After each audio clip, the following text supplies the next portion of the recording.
Does the Leader of the Opposition take them seriously? If he doesn't, which he must surely not, would he tell the House and would he tell his member to apologize for those comments? The Prime Minister already apologized to President Trump. Yes, exactly. It was one of the many areas where he backed down and capitulated. Something snapped in Ottawa today, not in the government but in the opposition. You could feel it the moment the House of Commons opened. A kind of frantic energy. A desperation. As if Pierre Poilievre walked into Parliament convinced he had a political nuclear bomb in his hands, only for it to detonate on himself. And all of it started thousands of kilometers away, in Johannesburg. Yesterday, Mark Carney stood under the global spotlight and handled a press scrum the way an actual world leader does, firm, clear, unapologetically focused on Canada. He shut down repetitive, pointless questions. He refused to let a reporter drag him into American drama. And he made it very clear that Canada isn't waiting for Donald Trump's mood swings to decide its future. He said what any serious leader would say when asked the same question for the 10th time: who cares? It's a detail.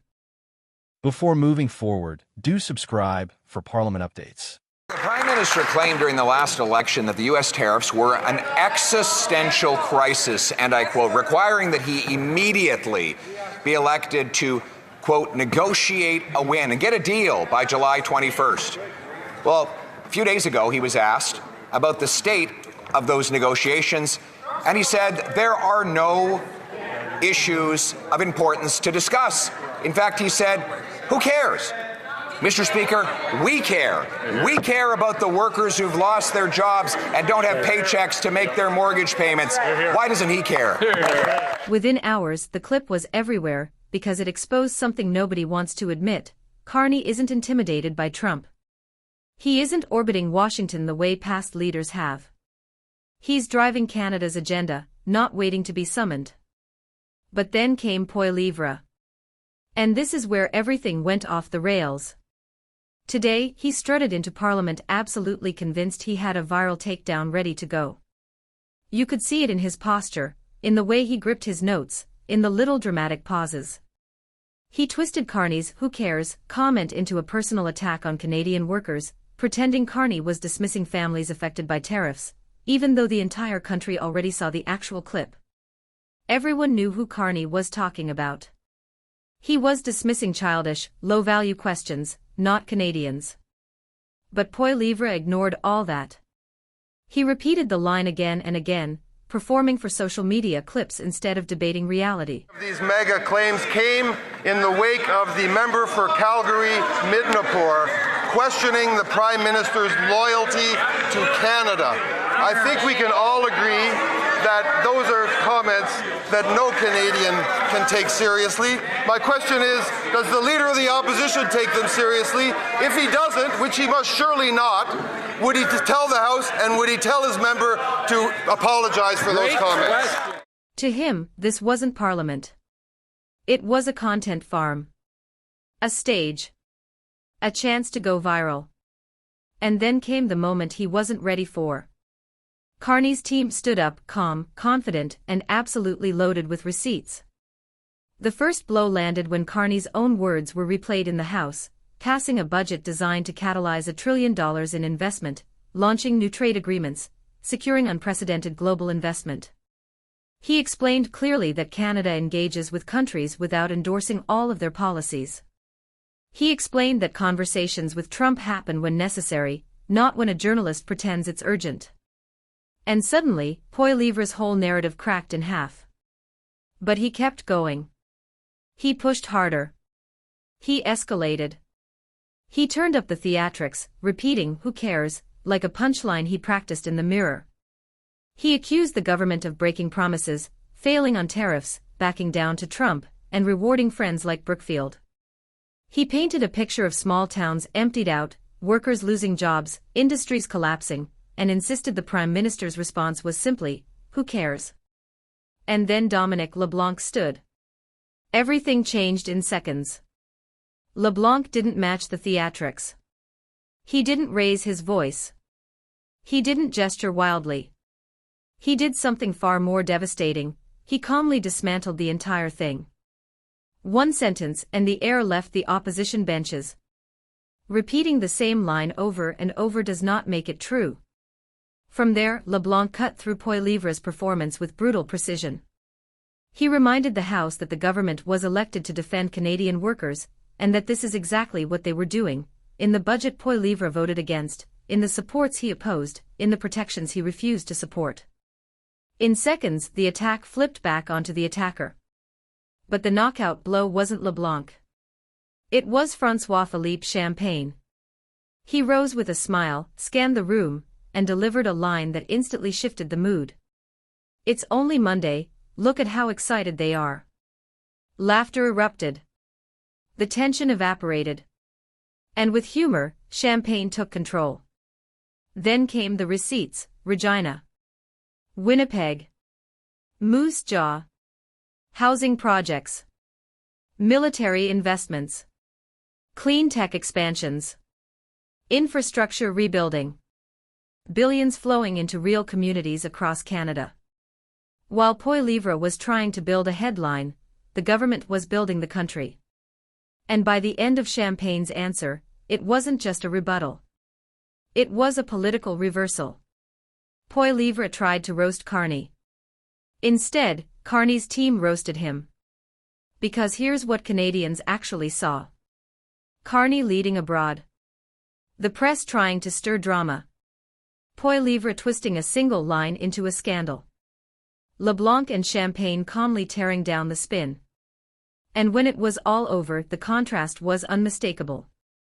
One side focused on Canada's future. The other focused on a soundbite. One side building. One side performing. One side leading. One side reacting. And Canadians felt it. And this is where the entire moment in Ottawa flipped from a simple parliamentary clash into a defining snapshot of the political reality in Canada right now. Because once LeBlanc and Champagne finished, the opposition benches didn't look energized anymore, they looked exposed. Everything they had built their attack on wasn't just shaky, it was gone. Pulverized by context, demolished by receipts, and overshadowed by actual work being done on the ground. What Canadians saw today wasn't a government running from accountability, it was an opposition running from facts. Because every time Poilievre repeated "who cares," thinking he was landing a punch, Canadians remembered the clip. They remembered the full context. They remembered Carney standing in Johannesburg, brushing aside noise, brushing aside theatrics, brushing aside the obsession with Trump, and focusing on one thing only: Canada's agenda. And here's the irony. Poilievre tried to paint Carney as someone ignoring workers and ignoring tariffs. But in trying so hard to turn that phrase into a weapon, he accidentally put a spotlight on his own record, voting against the measures meant to help those very workers. Blocking the tools meant to deal with sector pressure. Opposing a budget built to shield Canadians from exactly the crisis he claims to care about. That contradiction didn't go unnoticed. Not by the House. Not by the press. And definitely not by the millions watching clips flood across social media. Meanwhile, the government didn't just counter the attack, they showcased an entire strategy. A $1 trillion investment plan. Trade diversification. Infrastructure in cities that the opposition rarely mentions, but that carry the country on their shoulders. Clean tech investments that position Canada at the front of the next industrial wave. A defense modernization plan that various governments promised for years but never delivered. Every inch of this exchange was a reminder that leadership isn't defined by one-liners. It's defined by direction. And today, direction was the difference. Carney's direction: forward, outward, global, strategic. Poilievre's direction: backwards, inward, reactive, theatrical. And that became crystal clear when Canadians compared Carney's tone to Poilievre's. On one side, a prime minister who said the country would negotiate when necessary and wouldn't dance for attention.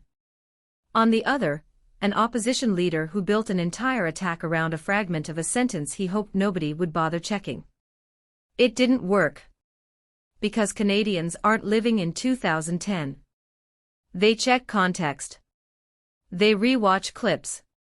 They understand nuance. And when they saw the full moment, they realized exactly what Carney meant, and exactly what Poilievre tried to turn it into. By mid-afternoon, political commentators weren't discussing Carney's phrase anymore. They were discussing Poilievre's gamble. They were discussing the desperation behind repeating the same line again and again, as if repetition alone could turn a narrative into truth. They were talking about how this moment revealed something deeper, that the opposition is running out of material, out of direction, and out of political oxygen. Because here's the truth no one can spin: Canada is in the middle of a global realignment. The US under Trump is unpredictable. Europe is fragmented. Asia is competitive. And while other countries scramble, Canada is building new deals, new investment pipelines, and new industrial foundations. That doesn't happen by accident. It happens because someone is making it happen. And whether people agree with him or not, Mark Carney is shaping Canada's global posture more in a few months than some leaders managed in entire terms. That's what made today so significant. It wasn't a gotcha moment. It wasn't a clip war. It wasn't a theatrical line repeated in Parliament for social media views. It was a clear contrast in vision. Carney is abroad handling global pressure. Poilievre is at home trying to turn punctuation into scandal. LeBlanc and Champagne are on the House floor defending workers with numbers, not slogans. And the public reaction showed exactly which approach resonates. Because the modern audience doesn't reward chaos. They reward clarity. They reward competence. They reward leaders who can answer tough questions without folding, and who can ignore pointless questions without apologizing for it. So when the dust settled in Ottawa today, something important became obvious. Carney didn't get rattled. The government didn't get rattled. But the opposition. They got caught trying to manufacture a crisis they couldn't sustain.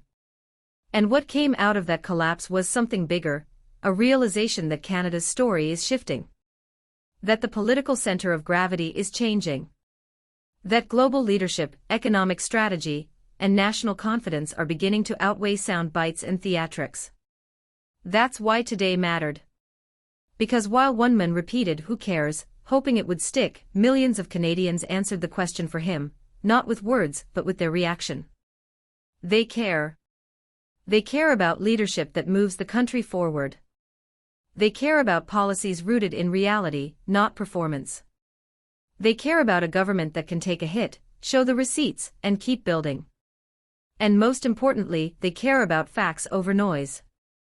If you're watching this, you care too. You care about keeping politics honest. You care about knowing what's real and what's recycled theater. And if you want to stay ahead of every major Canadian political shift, this is the place. Like the video, subscribe, share it with someone who follows Canadian politics, and join the community shaping the conversation instead of reacting to it.